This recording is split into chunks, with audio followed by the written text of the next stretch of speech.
हाय, मैं सानिया। मैं और दीपक बचपन से बहुत अच्छे दोस्त थे। जैसे ही हमें कॉलेज में एडमिशन मिला, 1-2 साल बाद दीपक की एंगेजमेंट फिक्स हो गई, उसी की गर्लफ्रेंड के साथ, हीना।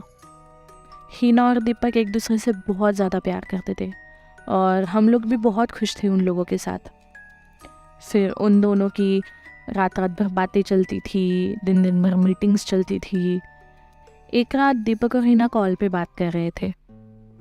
हाय। और बताओ, कैसे हो? मैं तो एकदम बढ़िया। बस तुम्हें याद करते रहता हूँ आजकल। याद तो मैं भी तुम्हें बहुत करती हूँ। तो चलो फिर मिलते हैं। बोलो क्या कहती हो, आओगी अभी? रात के 11 बजे है। तू अगर मुझे मिला तो तुझे वही जिंदा दफना दूंगी।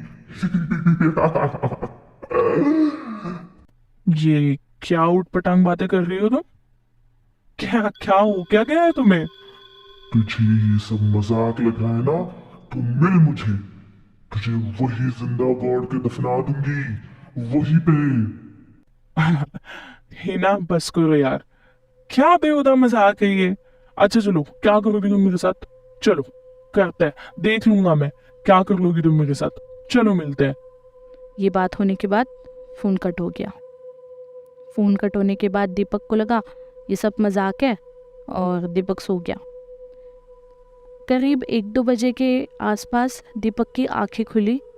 तब उसने देखा कि उसके बेडरूम के सोफे पर एक औरत बैठी हुई है। इसे पता नहीं चला कि ये सब क्या हो रहा है और 2 ही सेकंड में देखते देखते उस औरत ने दीपक पे वार कर दिया और दीपक का गला ज़ोर से पकड़ लिया। इतना ज़ोर से पकड़ा कि दीपक चिल्ला भी नहीं पा रहा था और दीपक की सांसें फूल गई। जैसे ये हुआ, दीपक ने मन में भगवान का नाम लेना शुरू कर दिया और भगवान का नाम लेते ही वो औरत वहाँ से गायब हो गई। अब ये चीज़ें सुनने में थोड़ी फिल्मी लगती है, थोड़ी ड्रामेटिक लगती है, तो दीपक मुझे बताने में हिचकिचा रहा था। वो मुझसे दूसरे दिन मिला, उसने मुझे ये सारी बातें बताई कि ऐसे ऐसे हुआ है। और मैंने बोला कि देख यार, तू में भी ज़्यादा थक गया होगा, इसलिए तुझे हेल्यूसिनेशंस हो रहे होंगे। यार ऐसे तो नहीं हो सकता। और अगर ऐसे होता तो जब मैं हिना के साथ बात कर रहा था तब मुझे उसने धमकी क्यों दी? अरे मजाक कर रही होगी, तुम कहाँ इतना सीरियस ले रहे हो? तुम्हें पता है ना वो कितनी मजाक करते रहती है। छोड़ो उनकी बातों को। आज फिर से जब फ़ोन पे बात करोगे तब देखना, ठीक है? चल ठीक है यार, तेरा भी सही है। ऐसे बोल के उस रात जब हीना और दीपक कन्वर्सेशन कर रहे थे, तब हीना फिर से आवाज़ बदल के बात करने लगी। तुम्हें बोला था ना तुम्हें, मुझे बहुत हल्के में ले रहे थे ना तुम। बहुत हल्के में ले गए थे ना तुम। अब देखो तुम्हारा क्या हाल होता है, अब देखो।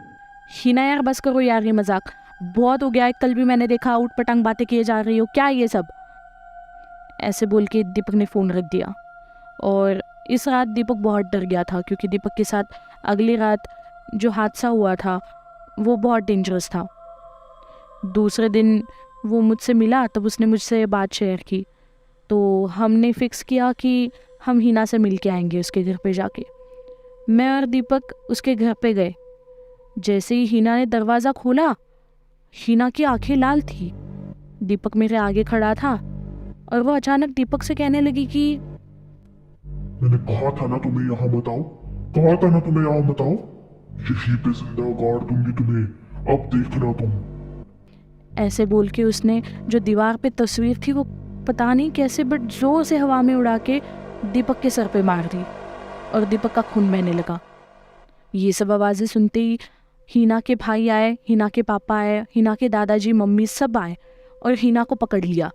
हीना को पकड़ के सोफे पे बिठा दिया और हीना के भाइयों ने दीपक की पट्टी की।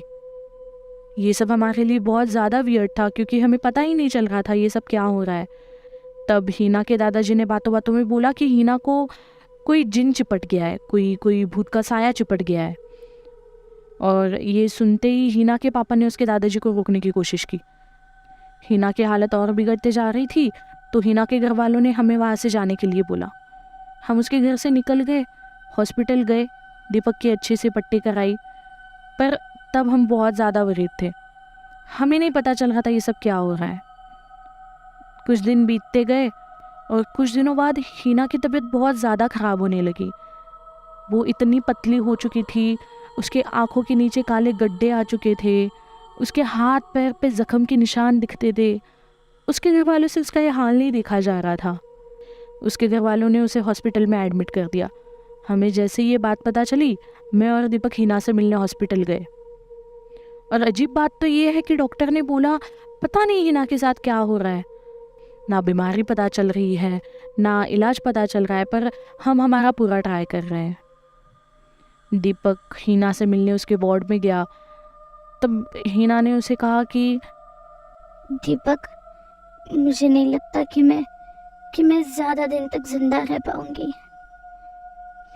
तुम प्लीज अपने लिए कोई दूसरी लड़की ढूंढ के उसे शादी कर लो प्लीज।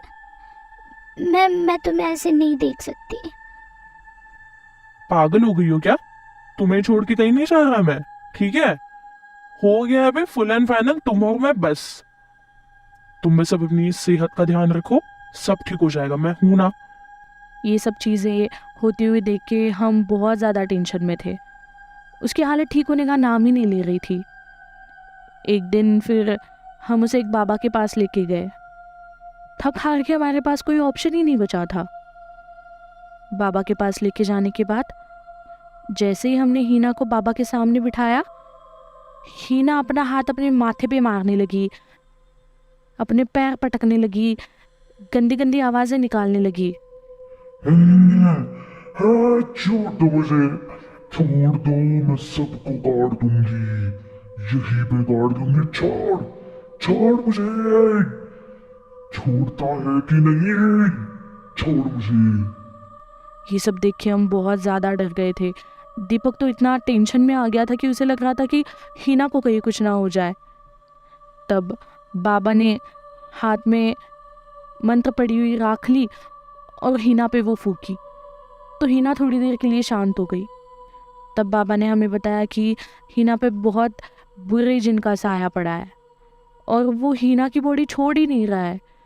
वो जब तक किसी को मार नहीं लेता, जब तक किसी की जान नहीं ले लेता, तब तक वो हीना को नहीं छोड़ेगा। अब ये सब सुन के हम क्या ही करते। तो हमने बाबा से पूछा कि बाबा, हम इसका इलाज क्या कर सकते हैं, हमें बताइए, हम सब करने के लिए तैयार हैं। तब बाबा ने कहा कि यहाँ से 100 किलोमीटर दूर एक दरगाह है, तुम्हें इसे वहाँ पे लेके जाना पड़ेगा। वहाँ पे एक बाबा है जो ऐसे जिनका अच्छे से बंदोबस्त कर सकते हैं। हमने देर ना करते हुए एक दूसरे के साथ डिस्कशन किया। सानिया सुन, मेरे पास बाइक भी है और हीना को मैं हैंडल भी कर सकता हूँ। मैं आज ही रात निकलता हूँ, कल सुबह तक मैं पहुंच भी जाऊंगा। कल सुबह क्या, इतना टाइम भी नहीं लगेगा, मैं 2-3 घंटे में, 3-4 घंटे में पहुंच भी जाऊंगा हीना को लेके उस दरगाह पे, और वहां पे हीना का इलाज कराऊंगा।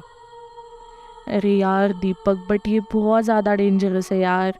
तूने देखा है ना उसकी हालत, वो नहीं संभल पा रही यार किसी से। तो तुम अकेले डिसीजन मत ले, रुक जा थोड़ा सा। नहीं यार सानिया, मेरे से नहीं देखी जा रही हीना की ये हालत। अगर उसको कुछ हो गया ना तो मैं नहीं रह पाऊंगा यार, मैं नहीं रह पाऊंगा। प्लीज मुझे जाने दे यार। मैं उसके पापा से बात करता हूँ, उसके घर वालों से बात करता हूँ, और मुझे पता है वो मुझे मना नहीं करेंगे। ठीक है दीपक, देख तेरा भी सही है। ठीक है, हम करते हैं, उसके घर वालों से बात करते हैं, तू लेके जा उसे। हमारी बात होते ही 1 घंटे में दीपक और हीना बाइक पे निकल गए। पर वो जब जा रहे थे तब मुझे नहीं पता था कि वो हमारी आखिरी मुलाकात होगी। मुझे सुबह फ़ोन आया कि हीना और दीपक का एक्सीडेंट हो गया है और वो दोनों नहीं रहे। वो सुनते ही मैं फूट फूट के रोने लगी। इतना अच्छा दोस्त, इतनी अच्छी बहन जैसी दोस्त, मैंने दोनों को गवा दिया था। मैं आज तक खुद को कोसती हूँ कि मैंने दीपक को जाने क्यों दिया। क्यों जाने दिया मैंने उसे नहीं जाने देना चाहिए था।